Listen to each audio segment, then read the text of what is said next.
Welcome to the Pursuit Chronicles, where hidden truths, bold journeys, and untold stories come to life. Get ready to chase the extraordinary. The courtroom was heavy with silence, a tension so thick it felt like the walls were closing in. The officer stood there, his uniform crisp, his stance rigid, radiating nothing but arrogance. His eyes, cold and defiant, locked onto the woman in the judge's seat, as if she had no right to be there, as if her authority was something he refused to recognize. He wasn't just challenging the law, he was challenging her.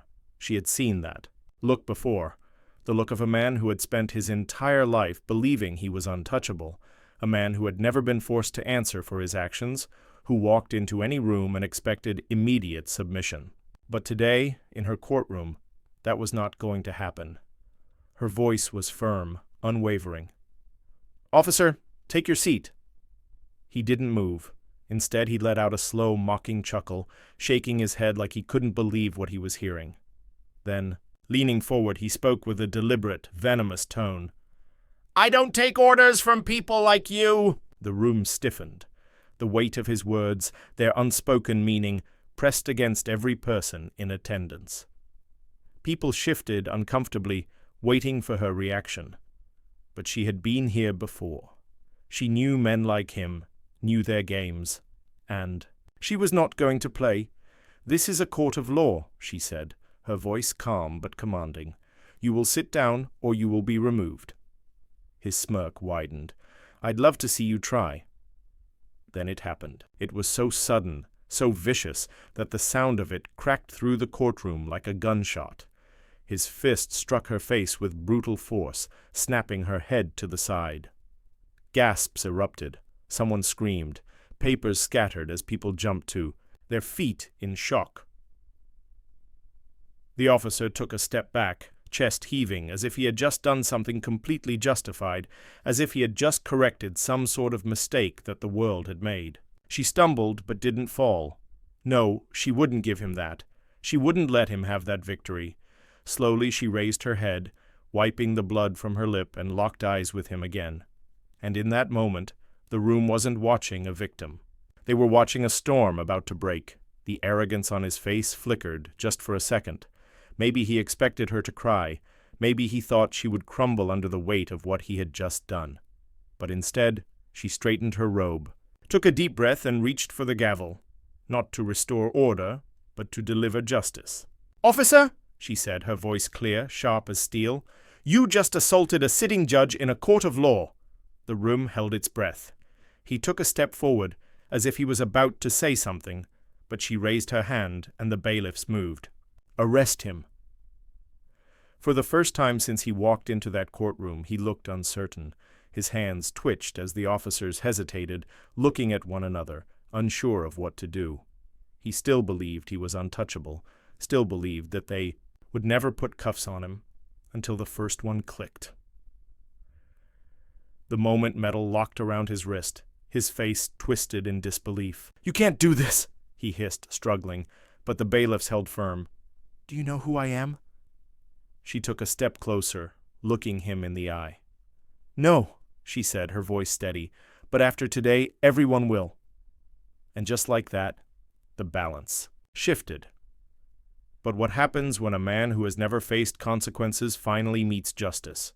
And what happens when the people who always protected him realize they can no longer save him?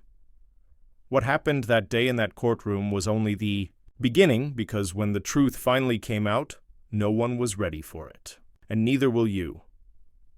Hey family, before we dive into this powerful story, let's be clear about something. Plot Twist stands firmly against racism, discrimination, and abuse of power.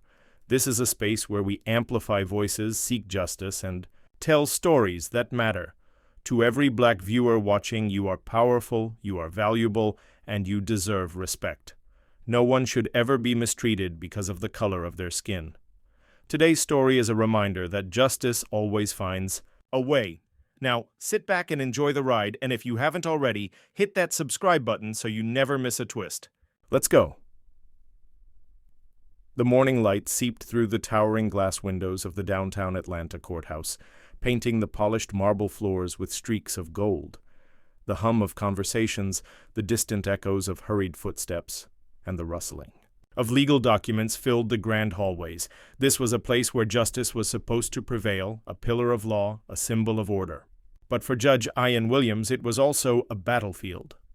Ian had spent years climbing the ladder of the judicial system, fighting through the prejudices and doubts thrown her way. She was the youngest black female judge in the city, a title that came with both admiration and resentment. She had been called too young, too aggressive, too outspoken. But she had also been called something else, the best damn judge the city had ever seen. Raised in a working-class neighborhood in South Atlanta, she had seen firsthand how the justice system could break a person just as easily as it could save them. She watched her father, a hard-working mechanic, be falsely accused of theft when she was just 12 years old. She saw the way the officers treated him, as if his innocence was an inconvenience. She remembered sitting in that courtroom, her small hands clenched into fists as an overworked public defender barely fought for him. That was the day Ian decided she would never be powerless again. Law school had been brutal. The expectations were doubled, the scrutiny unrelenting. While others coasted on connections, she had clawed her way up with sheer determination. She graduated top of her class, passed the bar with distinction, and made a name for herself as a ruthless, no-nonsense attorney before being appointed as a judge. She wasn't here to play nice. She was here to hold people accountable, and that, she knew, made her enemies. She straightened her robe, breathing deeply as she prepared for another long day in court. Today's case was going to be ugly. On the other side of town, Officer Jonathan Bryant adjusted his badge in the rearview mirror of his patrol car. The morning sun reflected off the polished silver, but it was the weight of the badge, the authority it carried, that gave him a sense of satisfaction. He had been wearing it for almost 12 years, and in that time he had learned one thing: people like him were untouchable. Bryant wasn't just an officer. He was a symbol of control, a man who commanded respect, whether it was earned or not.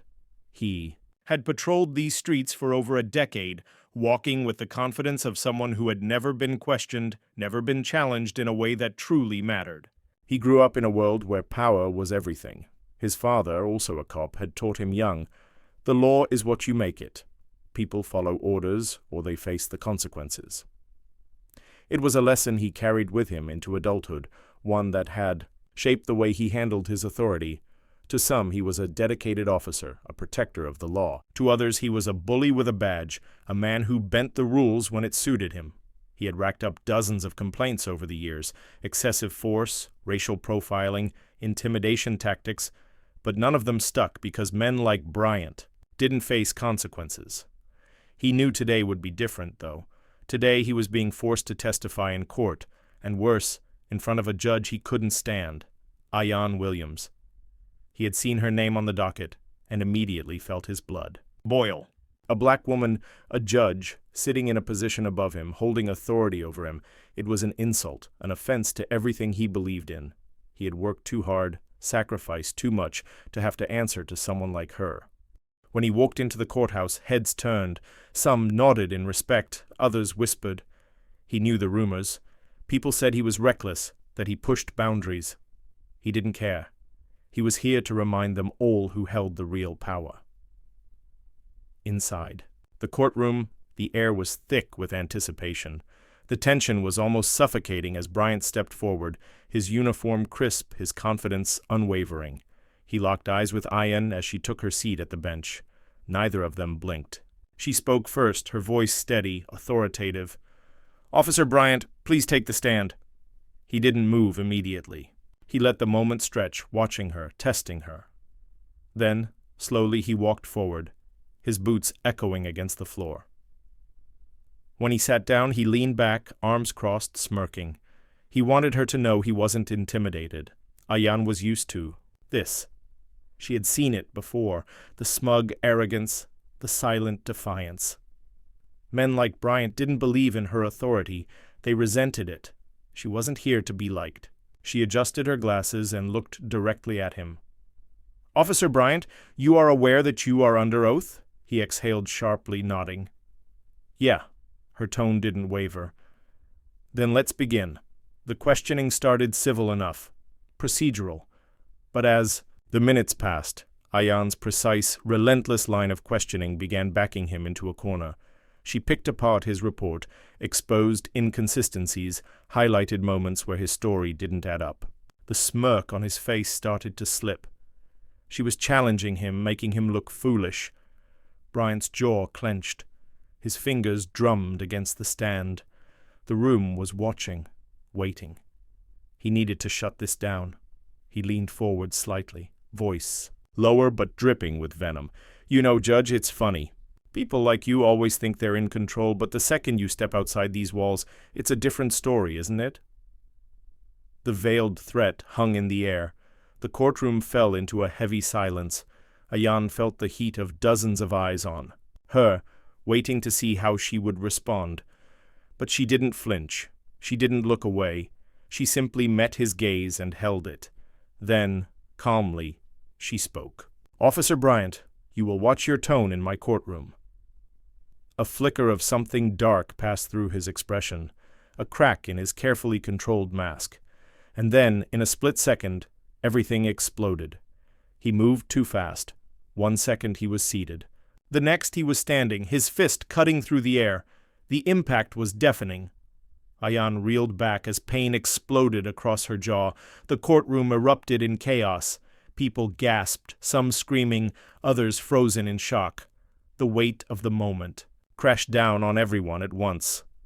Bryant stepped back, breathing heavily, his knuckles white.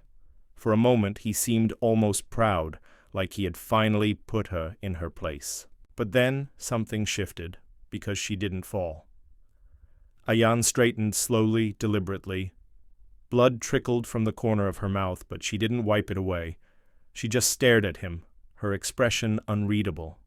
And then she smiled. Bryant's confidence shattered. The room held its breath, and then Ayan spoke. "You just made the worst mistake of your life," because Bryant had spent his entire life believing he was untouchable. But today, that was about to change. The room was frozen, in disbelief. The air itself seemed to tighten, pressing down on every person present, suffocating them with the weight of what had just happened. A judge, a sitting judge, had just been struck in her own courtroom, in full view of attorneys, clerks, defendants, and jurors. It was something unthinkable, something that shattered the very concept of law and order. Ayan's cheek throbbed with searing pain, but she barely acknowledged it. She had taken harder hits in life, ones that didn't come with physical bruises but had left marks all the same. This was nothing. What mattered wasn't the pain. What mattered was what came next. Officer Bryant stood before her, his chest rising and falling in sharp, heavy breaths. His knuckles were still clenched, red from the impact. His eyes flickered with something wild, something feral. For a moment it was like he hadn't fully processed what he'd done. But then he smirked, a slow, satisfied smirk that sent a wave of cold fury through Ayan's veins. The courtroom, once alive with shock and gasps, now teetered on the edge of chaos. The bailiffs had frozen, uncertain, hesitant, caught in the impossible space between duty and self-preservation. Attorneys whispered in frantic voices, their eyes darting from Ayan to Bryant, waiting to see what would happen next. Ayan exhaled slowly, controlling the fire in her chest, keeping her voice as steady as the walls around her. "You think you can walk away from this?" It wasn't a question.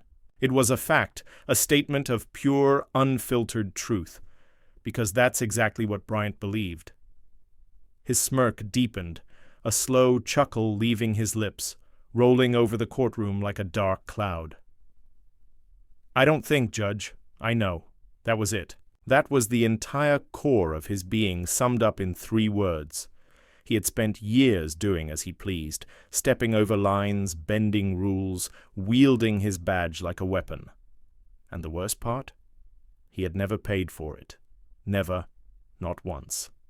Until... Now Ayan took a step forward. The shift in the air was immediate. The court reporters stopped typing, the attorneys stopped whispering, the bailiff snapped to attention, finally realizing this wasn't going to end the way it always did.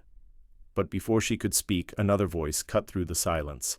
A sharp, authoritative voice. Judge Williams, the chief bailiff, a man who had worked alongside her for years, someone she trusted, someone who had always shown her respect. But now there was something else in his tone. A warning. Ayan turned her head, her eyes locking onto his, and in that split second, she understood exactly what was happening. He wasn't looking at her. He was looking at them, the other officers in the room, Bryant's fellow brothers in arms, men who were watching this unfold, not with horror, not with shock, but with a quiet, simmering tension. Because they were waiting to see if they needed to step in, waiting to see if one of their own was in danger, and that was when it hit her, the realization sharp and precise, like a knife's edge. They weren't concerned that Bryant had hit her. They were concerned about what she was going to do about it. For a long moment, Ayan didn't speak. She simply took in the weight of it all, absorbing the truth that hung so thick in the air it was nearly suffocating. She could feel every gaze on her, burning into her skin, waiting, calculating. She had spent her entire life playing by the rules. The rules had never protected her. The rules had never protected people like her. And Bryant? He knew that. That's why he hit her. That's why he smirked. Because the rules weren't made to hold men like him accountable.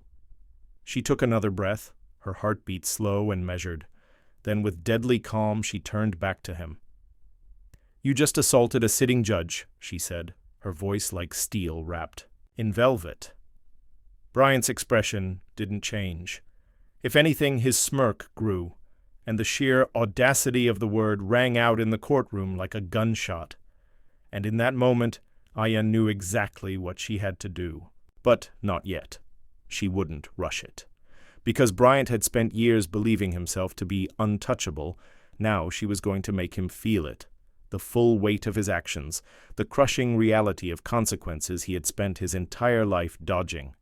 So she didn't shout. She didn't lash out. She didn't demand justice in a way that could be twisted, rebranded, used against her. She simply looked at the chief bailiff and spoke with chilling clarity, "Clear the courtroom." A ripple of confusion spread through the space. Attorneys exchanged glances, reporters clutched their notes tighter, even the bailiffs hesitated. Bryant let out a low, mocking laugh. "Scared, Judge?" She didn't even blink. "I said," she repeated, voice unwavering, "clear the courtroom." The chief bailiff swallowed, then nodded. He turned, motioning for people to move. One by one they did, uncertain. Hesitant, but they did. Some stole glances over their shoulders, eyes flickering between Ayan and Bryant, sensing that something bigger was about to happen.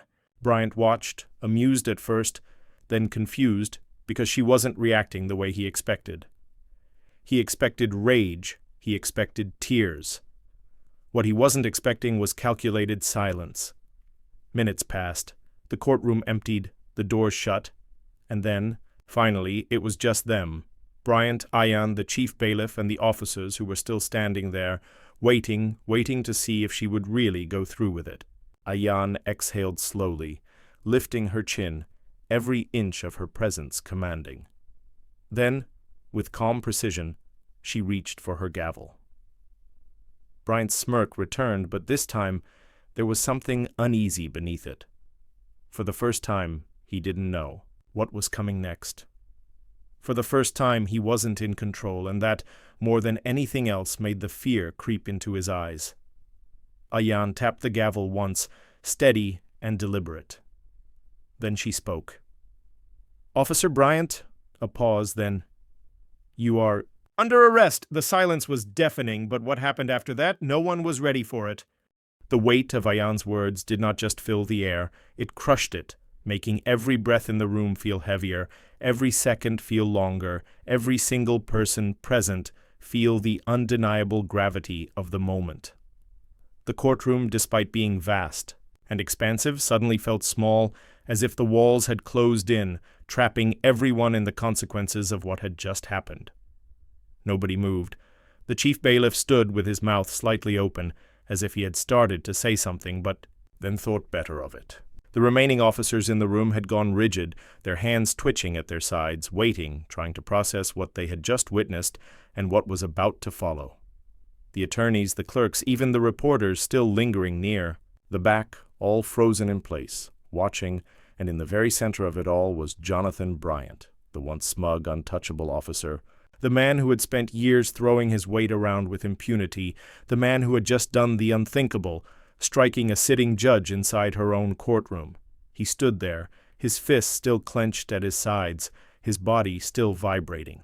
With rage, but now there was something else, disbelief. His lips parted slightly, his eyes darting around the room, scanning for confirmation that this wasn't happening, that this couldn't be happening, that at any moment someone, anyone, would step forward and tell him that Ayan's words were nothing more than empty noise. Because that's how it had always been. Every time there was a complaint, every time a civilian tried to push back, every time someone dared to question his power, it was always nothing. He had been suspended before, put on administrative leave, slapped on the wrist, but every single time he had walked away unscathed because men like him didn't fall. But this time felt different. The cold weight of reality pressed in on him as the silence stretched, growing thicker, more suffocating with each passing second. He let out a short, disbelieving laugh, shaking his head. "You're kidding," he muttered, voice sharp but unsteady, like he was trying to convince himself just as much as everyone else in the room. Ayan didn't move, didn't flinch, didn't acknowledge his attempt to downplay what had just happened. She simply stared at him, calm, resolute, waiting. Bryant exhaled. Harshly, his breath uneven. "This is a joke," he said again, louder this time, his voice tinged with the first signs of panic. He turned, searching the faces of the other officers, waiting for them to do something. "You can't seriously be going along with this. She's making a scene. She's trying to humiliate me. You all see what this is, right?" Silence, no movement, no answers. The officers, the men who had once stood beside him without question, the ones who had always had his back, were hesitating. And that's when he realized they weren't sure this time. For the first time in his career, they were second-guessing him. A flicker of something dark crossed his face, something ugly, something that twisted his expression into something even more dangerous. He turned back to Ayan, his eyes narrowing. "You think you can do this?" he said, voice low, sharp, almost. Warning her, she didn't even blink. "I already did." Bryant's body tensed, his breath hitched just slightly, and I saw it, the crack in his composure. He tried to mask it, tried to regain control, but it was too late. The shift had already happened.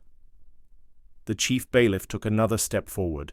The sound of it, just a single step, was like the striking of a match. It sent shockwaves through the moment, making everything feel suddenly, devastatingly real. "Officer Bryant," Ayan said, her voice steady, authoritative, leaving no room for argument. "You are under arrest for the assault of a sitting judge in a court of law." The words slammed into him. Bryant's jaw tightened so hard it looked like his teeth might break. His nostrils flared, his entire body went rigid as he fought the reality that was caving in around him. His voice was tight when he spoke, barely more than a growl. "You don't know what you're doing!" Ayan took a step forward. "You assaulted me in front of an entire courtroom, in front of officers, in front of cameras. Do you really think there's a way out of this?" Bryant's chest rose and fell in sharp, uneven breaths. "You don't get it," he hissed. "You think the law is on your side? You think any of this matters?" He shook his head, his voice filled with a dangerous kind of certainty. "People like you don't win against people like me." Ayan tilted, her head slightly. "And yet here we are?" Bryant's fingers twitched, and for a brief, fleeting moment, she saw it. The temptation, the thought, so quick, so instinctual, that maybe if he just reached for his gun, this could all be erased. The last desperate attempt at control. Ayan didn't move, didn't react, didn't let him see the way her pulse quickened. She simply stared, calm, waiting. And slowly, painfully, he backed down. His fingers uncurled, his shoulders dropped just slightly, but his rage, his hatred, was still there, seething beneath the surface. The chief bailiff extended his hand, a silent command. Bryant's lips pressed together. His face was unreadable now, locked down, shutting out the reality closing in on him. Then slowly, he reached for the badge pinned to his chest. He hesitated just for a moment. Then, with a sharp, defiant movement, he ripped it off and threw it onto the ground. The sound echoed through the courtroom, a final, bitter acknowledgement that the world wasn't bending for him this time. But it wasn't over. Not yet. Because as Bryant stood there, stripped of his badge, stripped of everything that had once made him untouchable, the doors to the courtroom swung open, and outside the press was waiting. Cameras flashed, reporters shouted questions, the world had arrived, and Bryant's fall from grace was no longer just a courtroom scandal, it was a national headline. His face twisted in horror as the chief bailiff reached for his wrists, as the cold metal of handcuffs locked around them, as the weight of his actions finally crushed him. The great, untouchable officer Jonathan Bryant, who had spent his entire life believing he was above the law, was now just another mugshot waiting to happen. And Ayan? She didn't celebrate, she didn't smile, she simply watched. Because she had. Waited years for this moment, and now the world was about to watch him pay for it. The cold steel of the handcuffs snapped shut around Bryant's wrists, the final clink echoing through the silent courtroom. He barely reacted at first. His jaw was tight, his nostrils flared, but his face, his expression, was locked in a state of stunned, immovable disbelief. His entire world, his very existence, had been built on the idea that this moment could never happen to him, that there would always be a way out, an excuse, a loophole, a favor to call in. But as the press swarmed outside the courtroom doors, as the weight of every flashing camera, every watching eye bore down on him, he realized there was no way out of this. The chief bailiff kept a firm grip on his arm, guiding him toward the door, but Bryant dug his heels in, stopping just short of stepping into the hallway. His breathing was uneven, his fingers twitching at his sides, his mind racing for something, anything, that could reverse this nightmare. Then finally he snapped. "This isn't over," he hissed under his breath, just loud enough for Ayan to hear. "You think you won? You think they'll let this stand?" His voice was sharp, laced with pure, undiluted rage. His lips curled into a sneer, his body stiff, his chest heaving. "You don't understand how this works, Judge. You never did." Ayan stood, unmoving, her gaze steady, calm, unreadable. She didn't flinch, didn't react, didn't give him anything, and that enraged him even more. "I know people," Bryant continued, his voice dropping into something low and venomous, almost shaking with desperation. "You think the DA's going to let this go? You think the department's just going to sit back and watch one of their own? Get taken down by a—" He caught himself, but Ayan knew exactly what he had been about to say. He did too. The room held the silence between them like a blade poised in midair, waiting to drop. Ayan finally spoke, her voice quiet but unshakable. "One of their own?" She let the words settle, watching as Bryant's throat bobbed, his composure fracturing. "And what exactly does that mean, Officer Bryant?" He didn't answer, because they both knew what it meant. He had built his entire career on being protected, on being one of them, on knowing that no matter what he did, someone would always be there to clean up his mess. Until now. Ayan took a slow step forward, closing the space between them just enough that her voice didn't need to rise, just enough that he could feel the weight of her words pressing into him like iron. "You walked into this courtroom believing you were untouchable," she said, her tone almost calm, but beneath the surface was something sharper, something dangerous. "You struck a sitting judge in front of witnesses, in front of officers on camera, and you still believe you can walk away from this." She tilted her head slightly, her gaze locked onto his. "Tell me, Bryant, what exactly does it feel like to lose?" Something inside him snapped. His body jerked forward like he wanted to lunge at her, but the chief bailiff's grip tightened around his arm, yanking him back just as quickly. Bryant's breath was harsh, his pulse pounding, his chest rising and falling like he was trying to contain something explosive inside him. "You don't get to do this to me," he spat, his voice breaking, the thin thread of control he had left snapping apart. "You think you're different? You think you matter? You're just another name they'll forget, another headline, another—" Ayan took another step forward. But this time, Bryant took a step back. He didn't even realize he had done it. The movement was instinctual, like he was afraid, like for the first time in his life he was the one being cornered, and the realization, the weight of it, hit him all at once. Because that's what this was. He wasn't in control anymore. He wasn't the one holding the power. He wasn't the one people feared.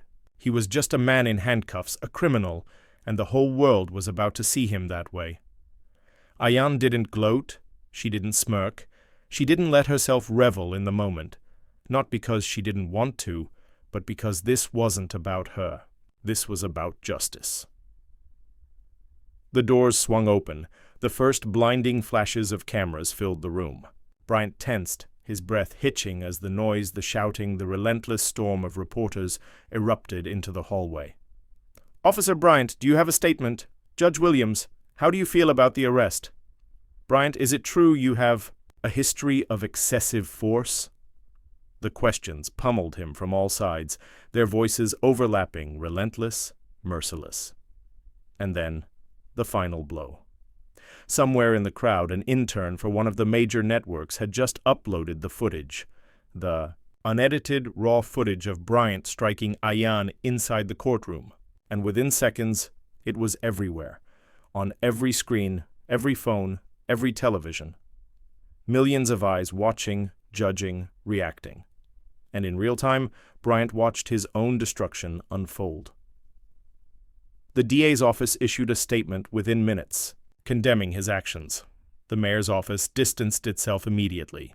The department, his own department, released a statement saying the matter would be investigated, but there was something cold about it, something that made it clear they weren't going to save him this time. And for the first time in his life, Bryant felt what it was like to be on the other side of the system he had spent years abusing. He felt the helplessness, the isolation, the realization that power wasn't permanent, that untouchable men could fall. He had spent years believing himself to be above consequence, and now the world was watching him pay for it. Ayan stood at the top of the courthouse steps, watching as Bryant was shoved into the back of a squad car, his head ducked, his expression unreadable. Maybe for a moment, just a second, she expected him to say something, a final word, a final act of defiance. But he didn't, because what was there left to say?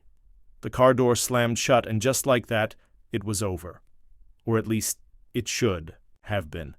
But what happens when a man who spent his entire life believing he's invincible finally breaks? And what happens when the people who once protected him turn against him? Because Bryant wasn't going down quietly, and the fight wasn't over. Not yet. The aftermath was immediate. The video of Bryant's arrest had already exploded across every platform. News outlets dissected every frame, political analysts debated the deeper implications, and social media was an inferno of outrage, satisfaction, and division. The image of a once untouchable officer, handcuffed, dragged out of the very institution he thought would protect him, was etched into the nation's consciousness. But justice was never clean. As Ayan stepped back inside the courthouse, the weight of it all pressed against her. The cameras, the reporters, the noise, it was still happening. Still unfolding in ways no one could predict. Inside the halls of power, decisions were being made behind closed doors, phones were ringing, emails were being sent, and people in high places were calculating their next move. Because this wasn't just about Bryant. This was about what he represented. A system that had protected him for years had just watched him fall, and now it had a choice: cut him loose or risk going down with him. The first sign of trouble came an hour later. Ayan was in her chambers, her hands pressed against the desk, staring at the laptop screen as the news ticker scrolled. Bryant's lawyer had just given a statement, and it wasn't an apology. Officer Bryant was unjustly arrested in a moment of heightened emotion. What we saw today was a miscarriage of justice driven by politics and personal vendettas. We will be pursuing every legal avenue to see that Officer Bryant's rights are upheld. She clenched her jaw. They were playing the game, twisting the narrative, reframing the truth, painting him as the victim. The headlines followed almost instantly. Officer Bryant speaks out, "I was targeted." Is this justice or a public execution? Police union responds to Bryant arrest, calls for investigation into Judge Williams. Her phone vibrated. A text, then another, then a flood of them. Friends, colleagues, legal advisors. Some of them were supportive, some were worried, but one message stood out. It was short, blunt. "They're coming for you." A slow exhale. She had known this would happen. She had known from the moment she gave the order, from the moment Bryant's wrists were locked in steel. From the second she saw the fear in his eyes. Men like him didn't accept consequences, they fought them, and they had an entire system at their disposal. The next morning, the retaliation began. A formal review was launched into her conduct. Anonymous sources suddenly leaked claims that she had acted emotionally, that she had been biased, that she had overstepped her authority. The police union demanded an investigation. The mayor's office issued a carefully worded statement about ensuring a fair and just process. The governor, silent. But she wasn't naive. She knew what was happening. They weren't just trying to save Bryant, they were trying to punish her for challenging the system. Bryant may have been the one in cuffs, but the real battle was just beginning, and this wasn't about guilt or innocence anymore. This was about power. She sat at her desk, fingers steepled, her mind running through every possible outcome, every possible move, every trap they were setting. Then, a knock on her door. She looked up. Her assistant stepped in, eyes filled with something that looked dangerously close to fear. "There's someone here to see you," Ayan straightened. "Who?" A pause. Then quietly, the district attorney. She exhaled slowly, setting down the pen she hadn't realized she was gripping too hard. It was starting. She stood, adjusting her robe, schooling her expression into something unreadable. Then, without another word, she stepped out of her office and into the storm that awaited her. The DA was waiting in the conference room, arms crossed, an unreadable expression on his face. He was a politician first, a lawyer second. Every move he made was calculated, every word designed for optics, and right now he wasn't here as an ally. "Ayan," he greeted, his tone clipped, professional but cold. "We have a problem." She didn't bother sitting down. "No, Bryant has a problem," she corrected, her voice firm. "I executed the law. If that's inconvenient for some people, that's not my concern." A muscle in his jaw twitched. "This is bigger than him now," he said. "Do you understand what's happening? The department is circling the wagons. They're already spinning this. The police union is threatening a walkout if this case isn't handled appropriately." His voice dipped slightly. "And there are people in this building who don't like the idea of a judge going to war with law enforcement." She didn't even blink. "I'm not at war with law enforcement. I'm holding a criminal accountable." Silence stretched between them. Then finally he sighed, pinching the bridge of his nose. "They're coming for you," he admitted. "They want to push for your recusal. If they can build enough doubt, if they can make it seem like this was personal, they can force you off the case." Ah, so that was the play. If they couldn't erase what Bryant had done, they would erase her. She exhaled through her nose, letting the thought settle, letting the weight of it press against her ribs. Then, finally, she smiled. It wasn't warm, it wasn't kind, it was knowing.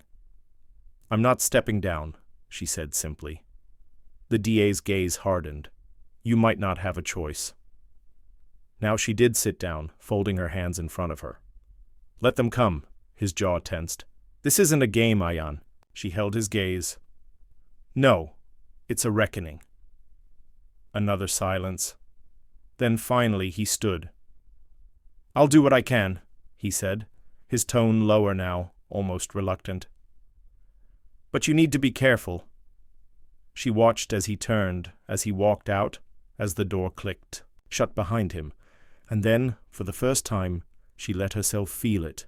Not fear, not regret, but certainty. Because the system had spent years hiding men like Bryant, now it was being forced to face them, and if they thought they could break her, they were about to find out exactly what kind of woman they were dealing with. The weight of everything was pressing in from all sides, but Ayan had learned a long time ago how to carry burdens that weren't meant to be fair. The corridors of the courthouse were quieter now, but that silence was deceiving. Outside, the world was on fire, divided into those who celebrated Bryant's downfall and those who saw it as an attack on the entire system, and she was at the center of it. Her office felt smaller than usual, the light filtering through the blinds, cast long shadows across her desk, and her phone, still vibrating every few minutes with more messages, sat untouched. She already knew what they were going to say, more warnings, more cautious words from colleagues who wanted to help, but were too afraid to stand beside her. Then another knock. She sighed, rubbing her temples before straightening. "Come in." The door opened, and to her surprise, it wasn't another legal official. It was Detective Marcus Hale, a black man, a veteran on the force, someone she had seen over the years handling cases in her courtroom with a quiet but firm presence. Unlike Bryant, Marcus never carried himself like he was above the law, and yet, standing there in the doorway, even he looked conflicted. She gestured to the chair. He hesitated, then finally stepped inside and shut the door. For a moment, he didn't speak, just studied her, as if searching for something. Then he let out a slow breath and sat down. "They're not going to let this go," he said finally, his voice low. Ayan leaned back in her chair. "I know," Marcus exhaled, rubbing a hand over his face. "You don't get it. Bryant isn't just some officer who messed up. He's one of them. He was protected. He was made in their image. And you shattered that." Ayan's fingers tapped against her desk. "Are you here to warn me, or to tell me to back down?" His eyes locked onto hers. "I'm here to tell you that I've been in this department for 22 years, and I've seen how this works. The department will distance itself from him publicly. They have to, but behind the scenes, they're already trying to make sure this never happens again." Ayan narrowed her gaze. "By making an example out of me?" He nodded. "By making you the problem." She exhaled slowly. "So what happens now?" Marcus shook his head, his jaw tight. "They're pushing for internal investigations on you, questioning every case you've ever ruled on involving law enforcement, trying to find something, anything, to discredit you." She wasn't surprised, but what he said next did surprise her. "They're also trying to get to the jury." Ayan's posture straightened. "The jury isn't even selected yet." Marcus leaned forward slightly. "Exactly. They're making calls, having quiet conversations. They're trying to make sure Bryant gets a jury that'll see him as the victim." The anger flared inside her chest, but she kept it contained, kept her face calm. "So they're rigging the system in his favor again," Marcus nodded. Ayan let the thought settle, feeling the weight of it press against her ribs.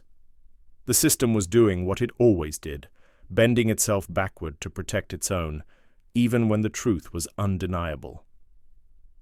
But they weren't just protecting Bryant.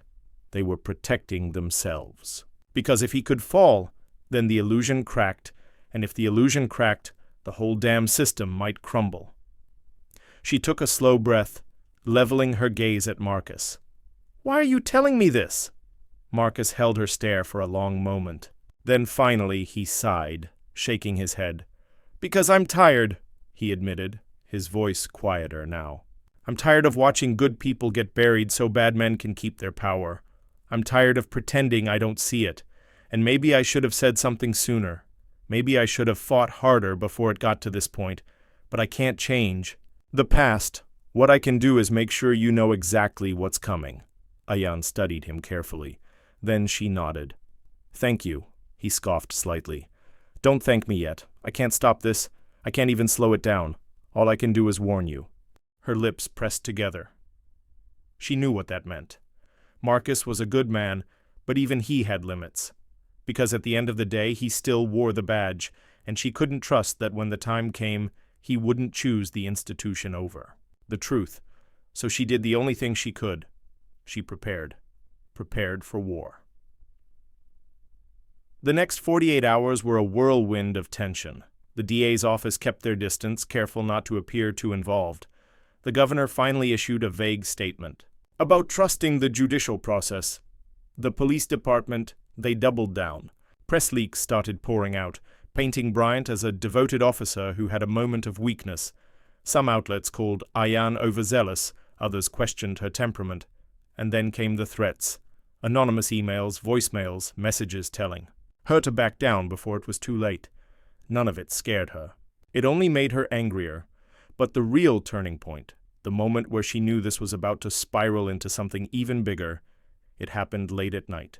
She was leaving the courthouse, exhausted, drained, her mind buzzing with every possible next move.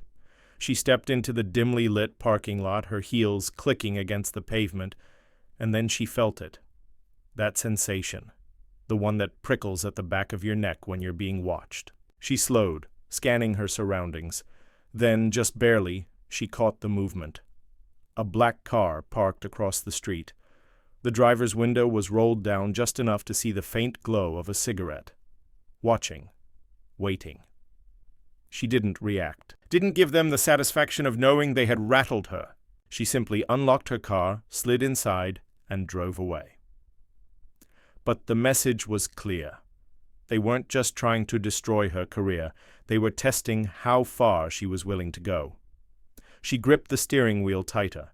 She had spent her entire life fighting for justice, and now she was fighting for something even bigger. Because this wasn't just about her, it was about everyone who had ever been told to stay silent. And if they thought they could scare her into submission, they were about to find out exactly how wrong they were.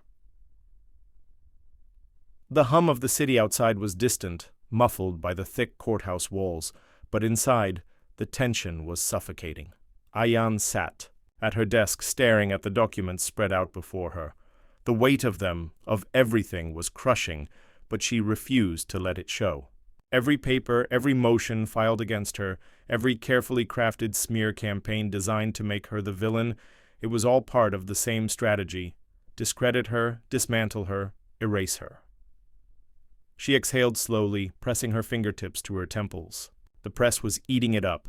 Some reporters painted her as a hero, others framed her as a judge who had let her emotions interfere with justice. There were whispers, too, loud to ignore, about how this wasn't really about Bryant anymore. It was about power. The system was making an example out of her, and it was working. There was a knock at her door, sharp, precise. She didn't need to look up to know who it was. She already recognized the energy of the man standing on the other side. "Come in," she said, voice controlled, even. The door opened, and District Attorney Thomas Grayson stepped inside.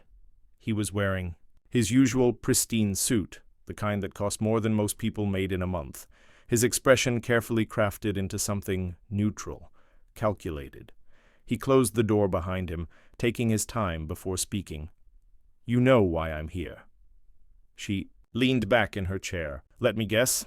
The mayor's office wants to distance itself even further, and you're here to gently suggest that I make it easier for them." Grayson sighed, adjusting his cufflinks. "This isn't personal, Ayan." She let out a short laugh. "That's the thing. It's always personal when it's someone like me." His expression tightened, but he didn't deny it. "You're being backed into a corner," he continued. "I came here to give you an out before this gets worse." She tilted her head. "An out?" Grayson stepped forward, placing a neatly typed document on her desk. "This is a statement," he said. "You stepped down from Bryant's case voluntarily. You say that, upon further reflection, you believe the situation could benefit from an unbiased judge." Ayan's eyes flickered over the paper, the words twisting into something repulsive. "I see," she murmured, lifting her gaze back to his. And, in return, Grayson hesitated just briefly. "They let this go," he said finally. "The pressure disappears, the headlines shift, you walk away intact." She studied him for a long moment. Then she reached for the document. For a brief second, he looked relieved until she ripped it in half. Grayson flinched, just slightly, then his face hardened. "You really want to fight this?" She met his gaze. "I'm not the one fighting," she said, her voice steady. "They are," Grayson exhaled through his nose, rubbing his temples. "You're making a mistake." Ayan stood up, pressing her palms against the desk. "No, Thomas," she said, her voice low but unshakable. "The mistake was thinking I would back down." He studied her, his jaw tight, his fingers curling slightly, before he finally spoke. Again. "They're not just coming for your job," he said. "They're coming for your career, your reputation, everything." Ayan's lips parted slightly. Then, slowly, she smiled. "Good," she said. "That means they're scared." Grayson shook his head, his patience fracturing. "You want to be a martyr, is that it?" She narrowed her eyes. "I want to be something they can't erase." Silence stretched between them, thick and heavy. Then finally Grayson sighed. "You always were a stubborn one." Ayan smiled, but there was no warmth in it. "That's why I'm still here," lingered for a second longer, his expression unreadable, then turned and walked out the door. She sat back, down, the adrenaline burning through her veins. She had made her choice, and there was no turning back now. That night, she barely slept. Her mind raced through every possible scenario, every possible trap they could set, every way they would try to twist this in Bryant's favor. Then at exactly 2:34 a.m., her phone vibrated. She frowned, reaching for it. A text message from a blocked number. "Check your front porch." A chill crept down her spine. She pushed out of bed, moving carefully, quietly toward the window. She peeled back the curtain just enough to get a look outside, and her stomach dropped. A thick manila envelope sat on the steps, just barely illuminated by the glow of the streetlight. She hesitated. Then she grabbed a hoodie, pulled it on, and made her way downstairs. The night air was still, almost too quiet. She reached for the envelope, glancing around one last time before stepping back inside and locking the door behind her. She carried it to the kitchen, her fingers tense as she peeled back the flap and pulled out the contents. A file, a thick, heavily redacted police report. At the top, a name. Jonathan Bryant. Her breath caught as she scanned the pages. Then, with each word, her heartbeat pounded harder. She flipped through the documents, her fingers shaking slightly. There were complaints, reports that had been buried, cases of excessive force, fabricated evidence, brutality. And then her stomach twisted. The last page, the one that wasn't redacted, the one with a name she recognized. Her father. The blood in her veins turned to ice. Her father had been accused of theft when she was 12. She had spent years believing it had been a mistake, a misunderstanding, a product of a system designed to break people like him. But now she was looking at proof. Bryant had been involved. Bryant had been there. The same man who had spent years getting away with it, who had spent his career untouchable, had played a direct role in the case that had changed the course of her entire life. She sat there, gripping the papers so tightly her knuckles turned white, and for the first time in years, she shook. Not in fear, but in rage. This wasn't just about justice anymore. It was personal. And if they thought she was dangerous before, they hadn't seen anything yet. The courtroom was packed beyond capacity. Every seat was taken, every available space along the walls filled, with reporters, legal analysts, and members of the public who had fought to witness what was about to happen. The air itself was thick with anticipation, the weight of it pressing against every person present. The energy in the room felt almost electric, like the moment before a storm finally breaks. This wasn't just a trial anymore. This was a reckoning. Ayan sat at the bench, her hands resting firmly on the polished wood in front of her, her face composed, unreadable. She had spent years in courtrooms like this, listening to testimony, weighing evidence, determining the truth. But this moment was different. This time, it wasn't just about one man's guilt. It was about the system that had allowed him to get away with it for so long. It was about proving, once and for all, that the rules did apply to men like Jonathan Bryant. Bryant himself sat stiffly at the defendant's table, his once perfect posture slightly slouched, his hands clenched into tight fists on his lap. Arrogance that had been his armor for so many years had begun to crack. His face was pale, his jaw tight, his eyes darting toward the jury every few seconds, as if he could will them into seeing him the way he had always seen himself, untouchable. But the reality was setting in. He had lost control. He had spent his entire life holding the power, holding the badge, holding the ability to decide whose lives would be ruined and whose would remain untouched. But now he was just another defendant. The jury had been deliberating for 5 long hours. And then at exactly 3:47 p.m., they returned. A murmur rippled through the crowd as the jurors took their seats, their expressions carefully neutral. But Ayan could see it in their eyes. The decision had been made. The courtroom fell into a hush so complete that the rustling of papers, the shifting of chairs, even the sound of someone exhaling too loudly felt deafening. The foreman stood. Ayan watched as he unfolded the paper in his hands, his fingers steady, his face unreadable. He cleared his throat, glancing at Bryant once before speaking, and in that moment, the entire world held its breath. "We, the jury, find the defendant, Jonathan Bryant, guilty on all counts." And just like that, it was over. A collective inhale swept across the room, then a shock wave of emotion erupted. Some people gasped, some whispered, some let out a breath. They had been holding for years, but Bryant did not move. For a few long seconds, he just sat there, as if his body refused to accept what had just happened.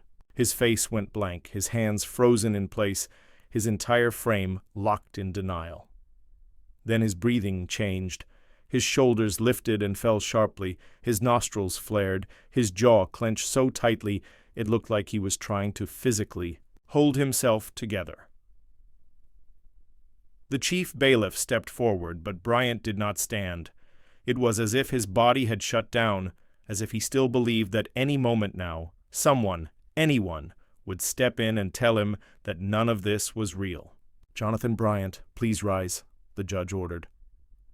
For a second he didn't. Then, slowly, like a man walking toward his own execution, Bryant forced himself to his feet.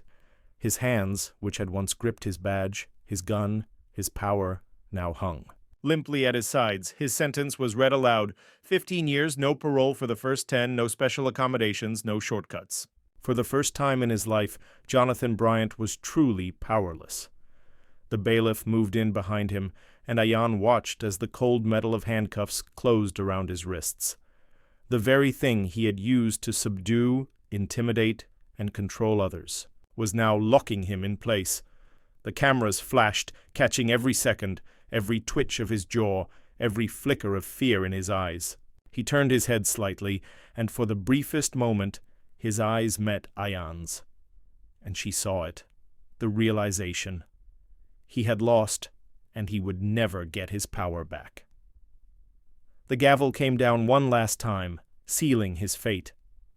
Bryant was led through the side exit, disappearing from sight, and just like that, the man who had spent years believing he was above the law was now under its full weight.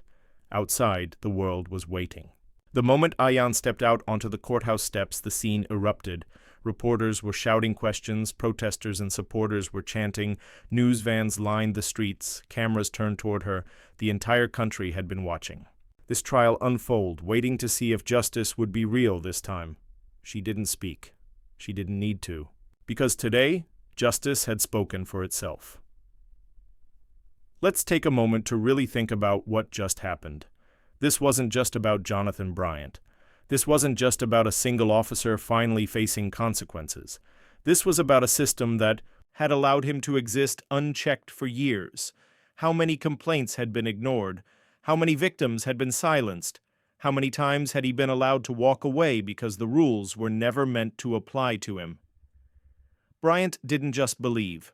He was untouchable. He was made that way. But power is not permanent. And when the right people stand up, when the right people refuse to be silenced, Even the most protected men can fall. But here's the real question. How many more are still out there? How many Bryants are still walking free, still wielding their power, still bending the system in their favor? This case might be closed, but the fight is not over. Now I want to hear from you. What do you think? Was justice really served, or is this just one victory in a much bigger war? Drop your thoughts in the comments. Let's talk about it. And if this story made you feel something, if it made you think, if it made you angry, if it made you realize just how deep this goes, then don't stop here. Subscribe to Tales of Twist, because this is just the beginning.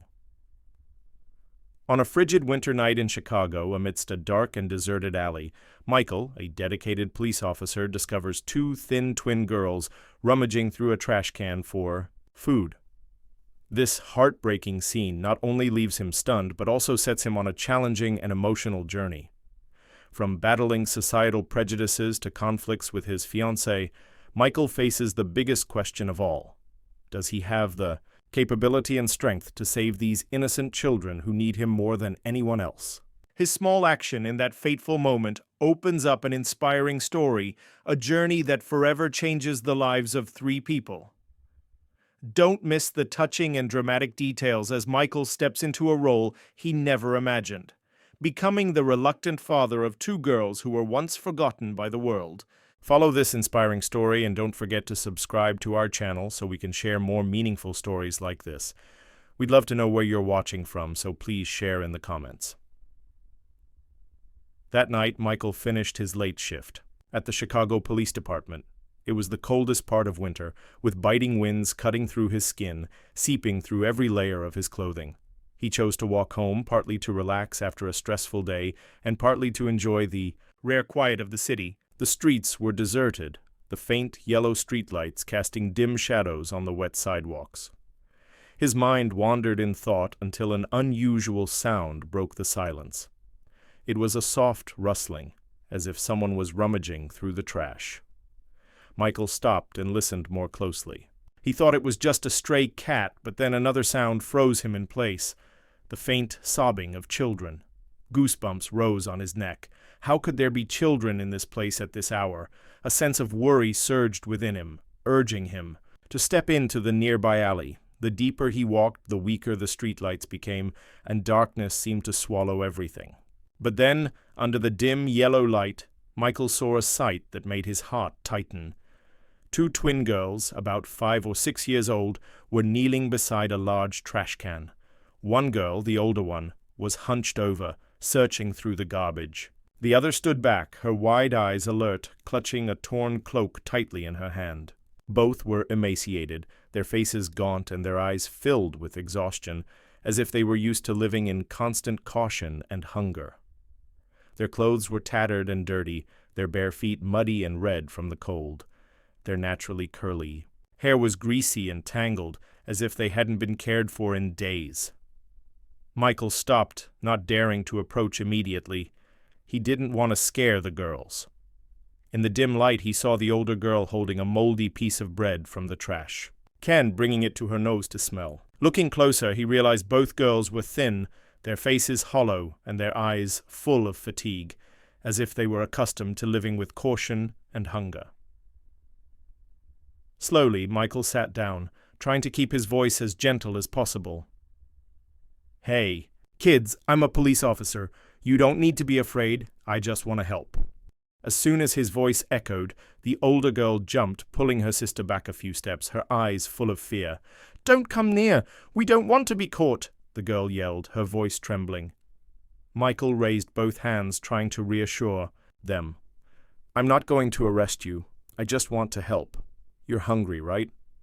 Lila, the younger girl, looked up at her sister and whispered, "Should we trust him?"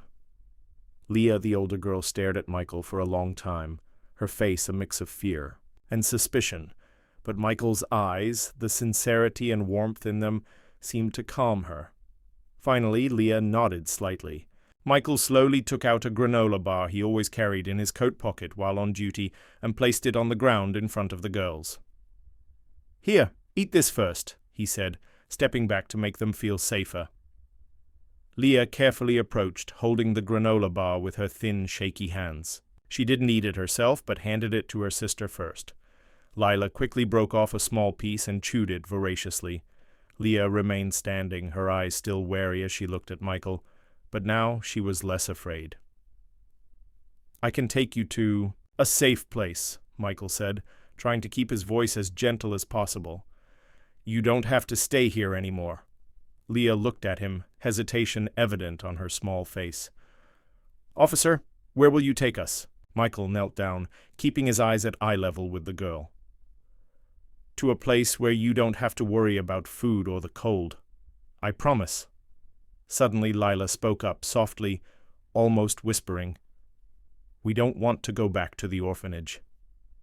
Her words stabbed Michael's heart. He didn't know what these children had been through, but it was clear they had lived in fear and hurt. Without hesitation, Michael called for an ambulance. While waiting for the vehicle to arrive, he brought the girls into his patrol car to keep them warm. Michael took off his coat and draped it over the shivering girls. Leah glanced up, her tiny voice barely audible. "Thank you, officer." Michael smiled, feeling a strange surge within him, a connection, a strong urge to protect. When the ambulance arrived, Michael sat with the girls on the way to the hospital. He held Leah's small hand, feeling the coldness and weakness in it. He whispered, "I won't let anyone hurt you anymore, I promise." Both Leah and Lila didn't say anything, just looked at him, their eyes seeming to hold a glimmer of hope. On the way, Michael realized this wasn't just a case to be handled for the night. Deep down, he knew his life was about to change forever. The ambulance sped through Chicago's quiet streets, red and blue lights sweeping across the empty road. Michael sat in the back seat between the two girls who were shivering from the cold. Leah sat close to the window, still holding tightly to the coat he had placed over her shoulders. Lila, the younger one, curled up next to Michael, her small hands clutching his, as if he was the only support in her shattered world. Michael leaned down, his voice gentle but firm. "It's okay. You'll be all right. I'm here." Leah looked up at him, her large brown eyes still wary. She didn't say anything, but his presence seemed to ease her tension. Lila whispered softly, almost like a breath. "We won't go back to the streets, right?" The question pierced Michael's heart. He knew that behind her words was a deep fear, a fear that no child should ever have. "I promise," he said, his eyes filled with determination. "No one will hurt you anymore." When they arrived at the hospital, the medical team was ready to receive them. The girls were quickly taken to the emergency room, and Michael followed closely behind. He looked around, never taking his eyes off Leah and Lila, his heart filled with constant worry. Both girls were placed on hospital beds, and the nurse's movements seemed to glide slowly before him. A doctor approached him, holding a chart. "The girls are in very weak condition," he said, his voice both serious and empathetic. "The older girl is severely malnourished and dehydrated. The younger one is no better, and she has some external wounds, possibly from scratches or bruises." Michael nodded, trying to keep his voice calm.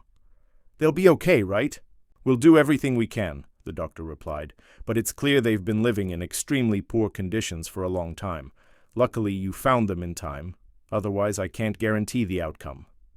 Those words left Michael speechless. The image of the two girls kneeling by the trash can, searching for food like ghosts, kept resurfacing in his mind. He looked through the glass into the examination room where Leah and Lila were being checked. They looked so small and fragile that he couldn't imagine how they had survived. A while later, a nurse invited Michael into the room. Leah was sitting on the bed, leaning against it, her eyes still wary but no longer as tense as before. She looked at Michael as he entered, saying nothing, just watching his every step. Lila lay on the adjacent bed, asleep from exhaustion. Michael pulled up a chair next to Leah's bed, sat down, and gently asked, "How are you feeling?" Leah looked down at her hands, her voice a whisper. "We're okay. It's just, we don't want to go back to the orphanage." Her words stabbed Michael's heart. He knew these children had endured more than he could ever imagine. He took a deep breath, trying to keep his voice steady. "I promise I'll find a safe place for you. No one will hurt you anymore." Leah looked up at him, her eyes full of doubt mixed with hope. "You promise?" she asked, her voice trembling. "I promise," Michael affirmed, his eyes unwavering. Leah didn't say anything more, but she nodded slightly. Michael could see that, even if just a little, she was starting to trust him. That night, Michael didn't leave the hospital. He sat beside Leah's bed, his eyes never leaving her while Lila slept soundly. Michael noticed Leah couldn't sleep. She lay still, her eyes wide open, staring at the ceiling, her gaze filled with worries that no child her age should ever have. "Are you okay, Leah?" Michael asked softly, leaning down to look at her. Leah shook her head, her voice barely a whisper. We don't want to bother you. If you take us, we'll be good. We won't cause trouble." Michael was stunned by her words. He couldn't imagine that, at her age, Leah had to think of herself as a burden. He took her hand, feeling her small, cold, trembling hands in his.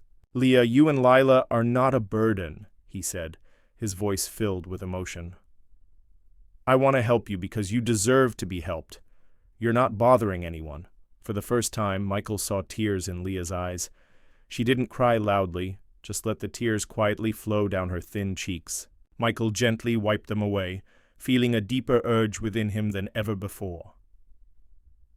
All night, Michael stayed by the girls' beds. He sat there, watching Lila's steady breathing and Leah's small movements. He didn't know what awaited him, but he understood one thing clearly. His life had changed forever.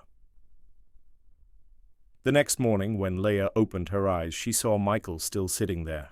He gave her a gentle smile, his eyes full of kindness. For the first time, Leah smiled back.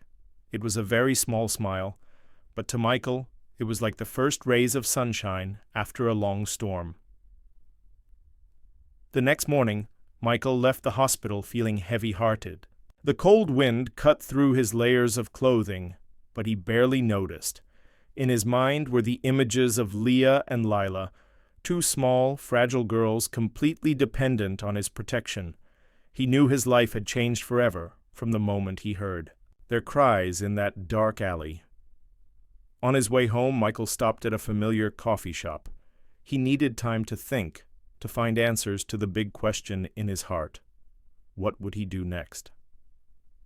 Ordering a black coffee, he sat near the window, his hand wrapped around the hot cup, eyes fixed on the sparse traffic outside. But his mind wasn't there. He thought about Leah and Lila, the weariness in Leah's eyes, how she constantly protected her sister, and Lila's shy yet hopeful gaze. He took out his phone, hesitated for a moment, and then called Monica, his fiancée. Monica was the woman he loved and planned to marry next year. They had discussed their future, buying a house, building a family, and living a stable life. Michael believed she would understand and support him in this decision. Monica answered. After a few rings, her voice still sleepy. "Michael, where are you? I thought you'd be home by last night." Michael slowly explained. He recounted the story from the beginning, finding the two girls in the trash can, taking them to the hospital, sitting by their beds all night, listening to the fears and hurts they had endured. He felt the silence. On the other end, and when he finished, Monica didn't say anything for a long moment. "I know this hurts you," Monica finally said, "but you did the right thing. You took them to the hospital. The doctors and social workers will handle the rest." Michael leaned back in his chair, closing his eyes. He knew Monica was right in some ways, but deep inside, it wasn't enough. "Monica," he said, his voice lowering, "I think I want to adopt them." Those words hit like a bomb, shattering the quiet atmosphere between them. Monica took a deep breath. "What did you just say?" she asked, her voice lost.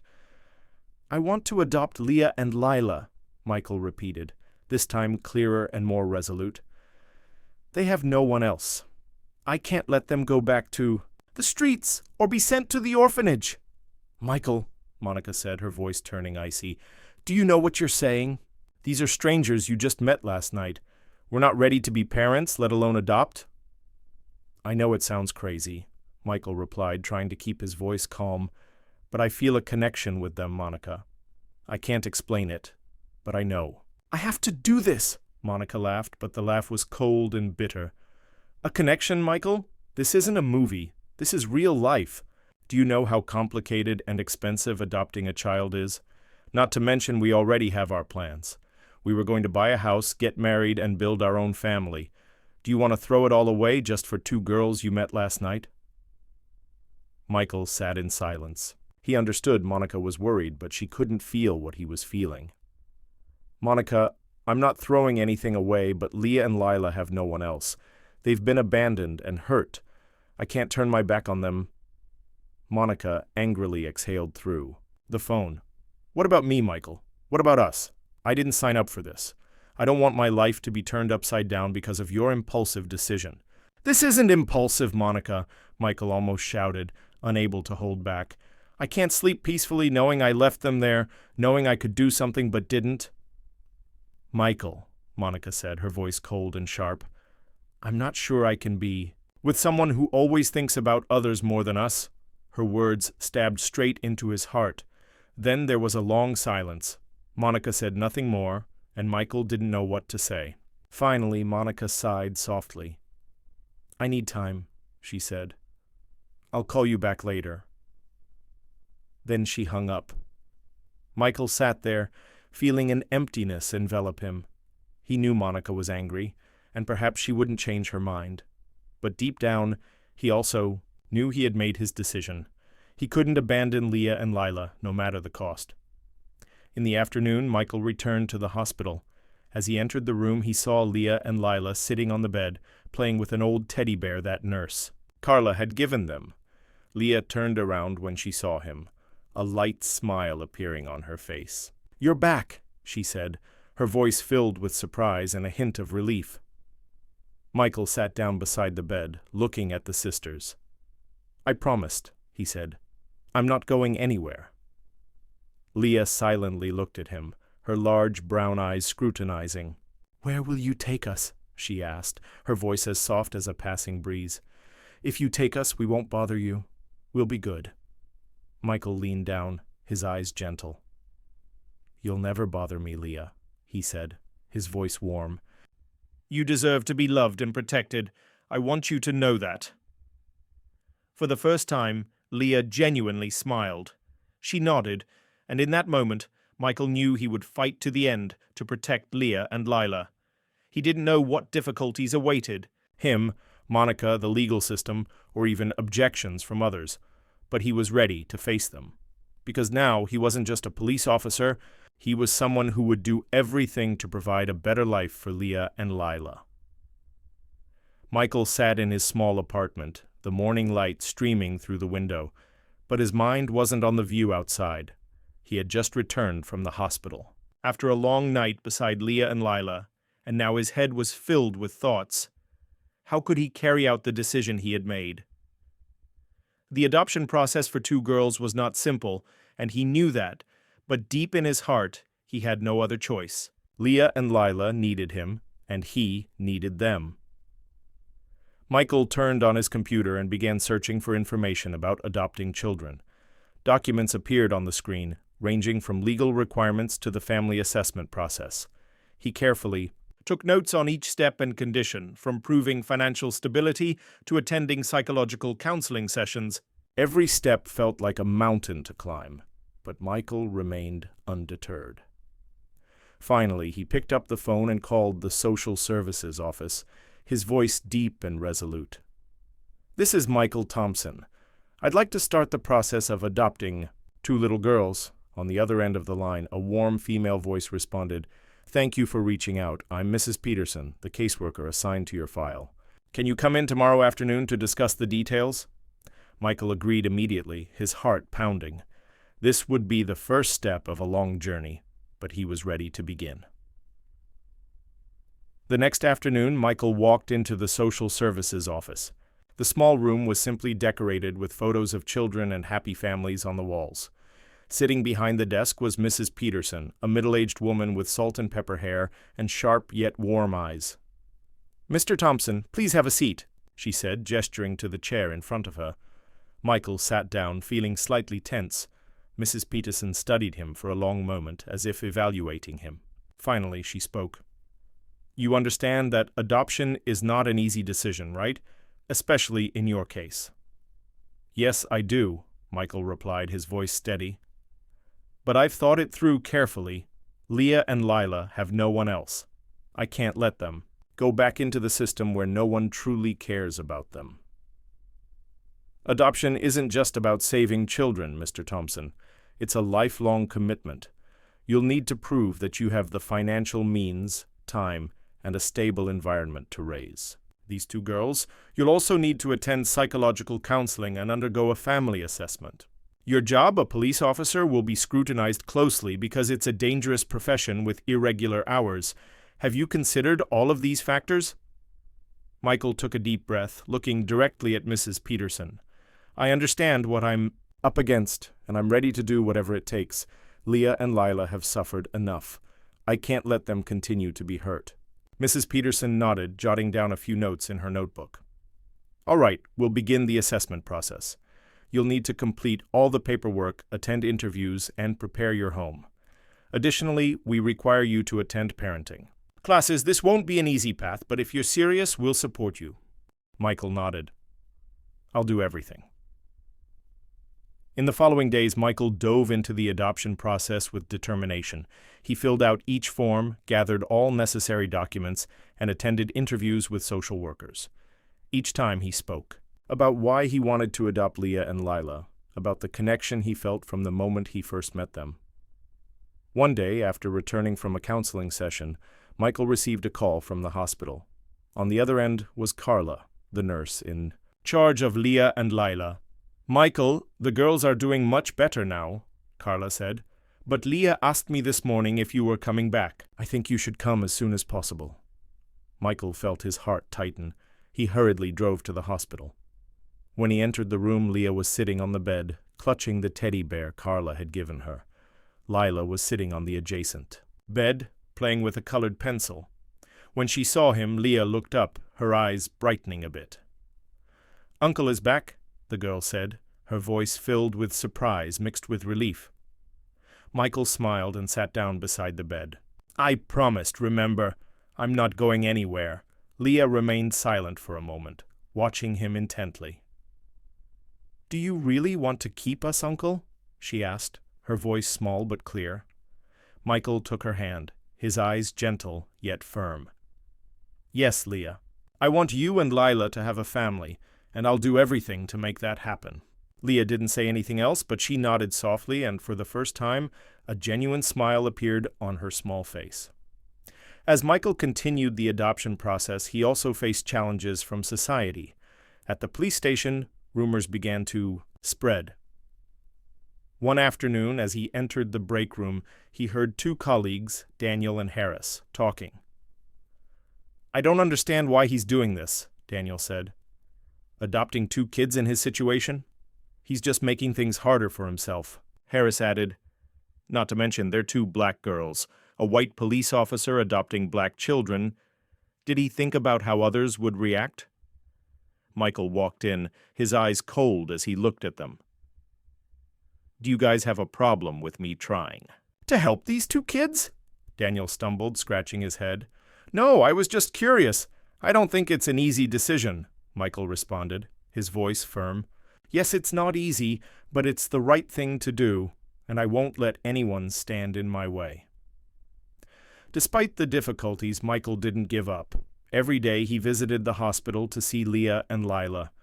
He told them about the things he was preparing. At home, a bunk bed, books, and stuffed animals. One evening, as he sat by Leah's bed, she took his hand, her eyes full of trust. "You promised you wouldn't leave, right?" Michael bent down, holding her hand tightly. "Never, Leah. I'll always be here with you."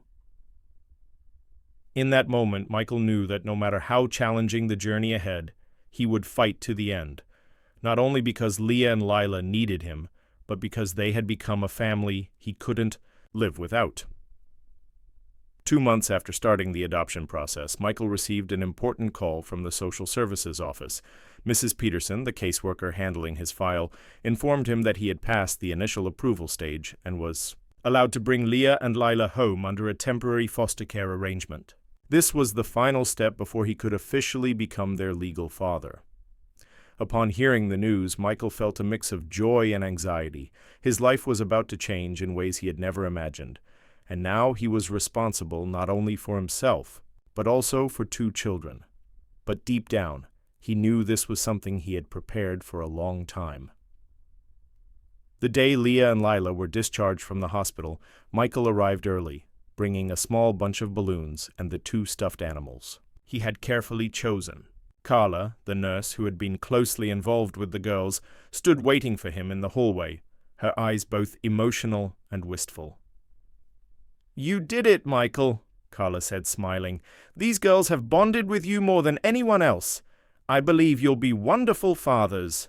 Michael shook Carla's hand, feeling his throat tighten. "Thank you, Carla. I promise I'll do everything to make them happy." At that moment, Leah and Lila walked out of the hospital room. Leah tightly held her sister's hand, but her eyes lit up when she saw Michael. Lila was still a bit hesitant, but when she saw him holding the stuffed animal, she gave a small smile. "Are we really going with you?" Leah asked, her voice wavering as if she couldn't quite believe it. Michael knelt down to her eye level. "Not Uncle, Leah. From now on, call me Dad. We're going home."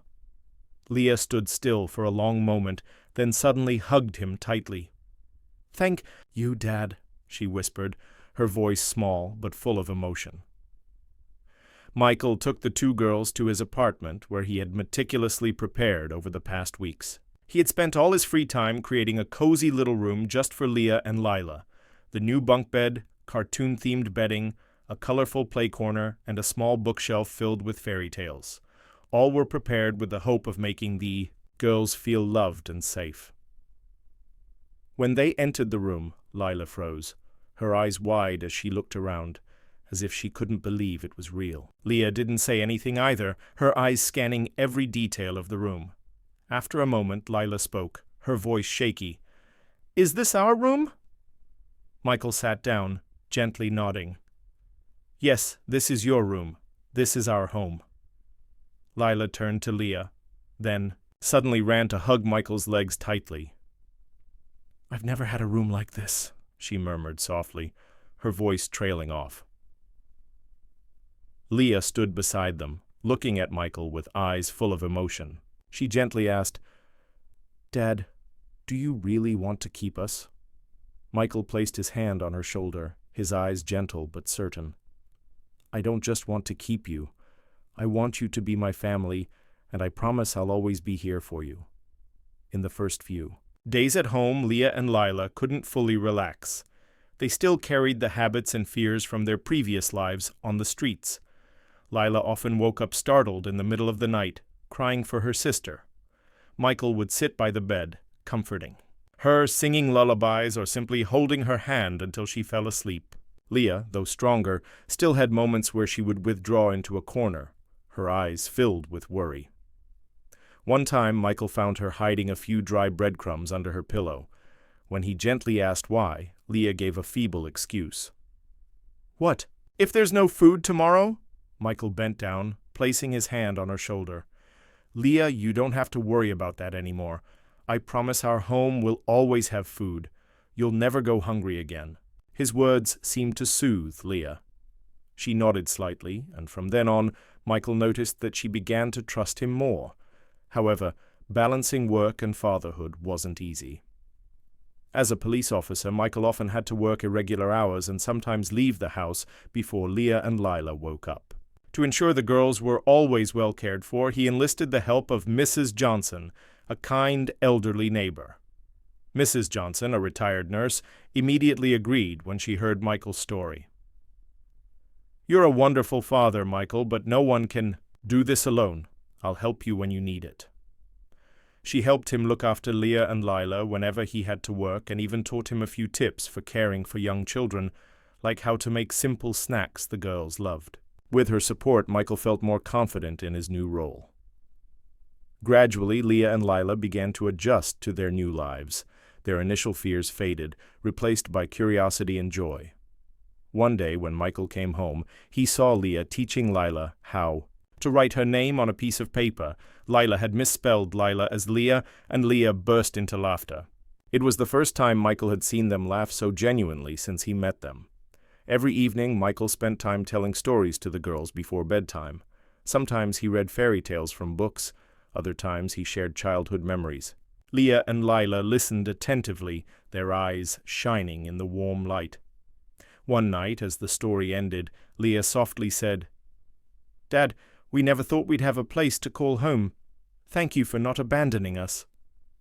Michael looked into her eyes, feeling deep trust. He smiled and bent down to kiss her forehead. "No, Leah, I have to thank you. You've brought meaning into my life." Life with Leah and Lila wasn't easy, but it was filled with irreplaceable moments of happiness. Michael realized that his journey was just beginning, but he was ready to face everything, because now Leah and Lila weren't just his responsibility. They were his family, his life, and his most cherished future. As time passed, Leah and Lila became more integrated into their new lives with Michael. His small home was no longer quiet, but always filled with laughter, lively conversation, and warm moments. From the challenging early days to when the three of them truly became a family, the journey not only changed Leah and Lila's lives, but also forever changed Michael. The day Michael took Leah and Lila to the nearby preschool was a significant milestone. That morning he woke up early to prepare everything meticulously. He packed 2 lovely little lunchboxes, each containing a short but loving note. "Dad is always proud of you." Leah, as strong as ever, tightly held Lila's hand as she led her sister through the school gates, but Michael noticed the small hands trembling. He knelt down, placing his hand on Leah's shoulder, and looked directly into her eyes. "Leah, you can do this. I'll be here waiting for you after school. We'll go home together, okay?" Leah looked at him intently, her eyes a mix of fear and hope. After a moment, she nodded. "Yes, Dad," she replied softly, then pulled her sister's hand and walked into the classroom. Michael stood there, watching the small figures gradually disappear behind the door, feeling both proud and anxious. He knew Leah had always taken on the responsibility of protecting her sister, and now she was learning to trust a new world where she didn't have to worry about everything on her own. The following months were a period of significant change for Leah and Lila. From shy, timid girls, both gradually became happier and more confident. Lila, once reserved and quiet, began to smile more. She often shared little stories from school with Michael about new friends and the pride she felt when her teacher praised her first drawing. Leah became more mature, sometimes helping Michael tidy the house, preparing snacks, and even reading stories to her sister before bedtime. However, Michael noticed that Leah still carried hidden worries. She always tried to do everything perfectly, as if fearing that if she made a mistake, this peaceful life would disappear. One evening, while Leah was washing dishes after dinner, Michael called her over and sat down beside her. "Leah, you don't have to do everything right. You just need to be yourself. That's enough for me." Leah was silent for a long moment, her eyes downcast. Then, unexpectedly, she asked, "If we misbehave, Dad, will you abandon us?" The question choked Michael. He hugged her tightly, his voice gentle but full of emotion. "Never, Leah. You don't have to be perfect to be loved. I love you just the way you are." After that day, Leah gradually let go of her worries. She smiled more and sometimes even let Michael take care of her, instead of always trying to do things herself. The two girls began to enjoy a childhood they had never had before. At the police station, the initial gossip about Michael's decision began to die down, replaced by recognition and admiration from his colleagues. One day, while Michael was working, Sergeant O'Reilly approached his desk. The man who had once doubted him now looked at him differently. "Thompson," he said, his voice still rough but softer. "I didn't think you could do it, but now I see you're truly a good father. I don't know anyone else who could do what you're doing." Michael nodded, feeling the acknowledgement he hadn't realized. He needed. Despite ongoing challenges, he knew he was on the right path. One beautiful morning, Michael received a call from the social services office. His adoption file had been officially approved. Leah and Lila were no longer just the girls he cared for, they were now his legal daughters. That day, Michael threw a small party at home to celebrate. Mrs. Johnson, the kind neighbor, along with a few close colleagues, attended. Leah and Lila wore new dresses, their eyes shining with happiness.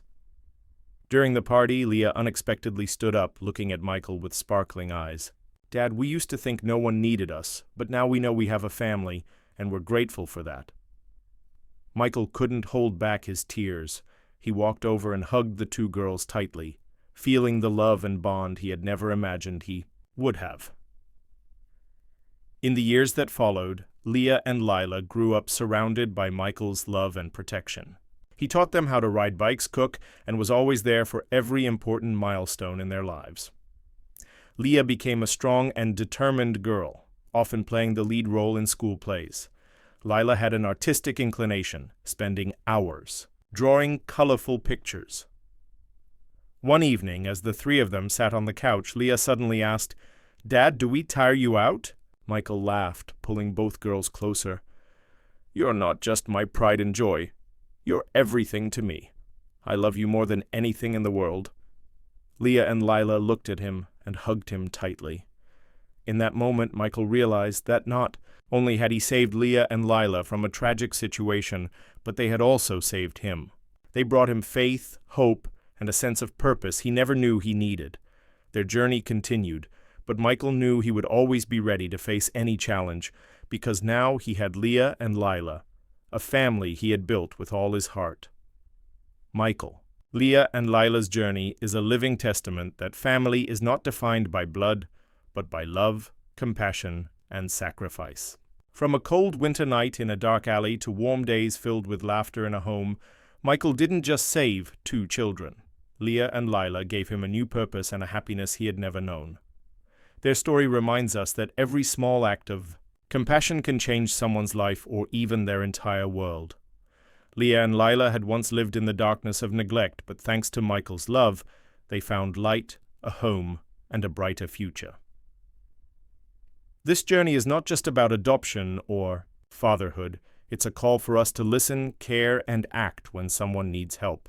Each of us can become a Michael to someone, a person who brings hope, trust, and the opportunity to change a life. If this story has touched your heart, please help spread the message of love and sharing. Hit the subscribe button, share this story with friends and family so we can collectively spread more good things in life. Thank you for watching. Remember, in a world full of challenges, just one small act from the heart can create a miracle. Thanks for watching the Pursuit Chronicles. If the story moved you, don't forget to like, share, and subscribe, because the pursuit never ends.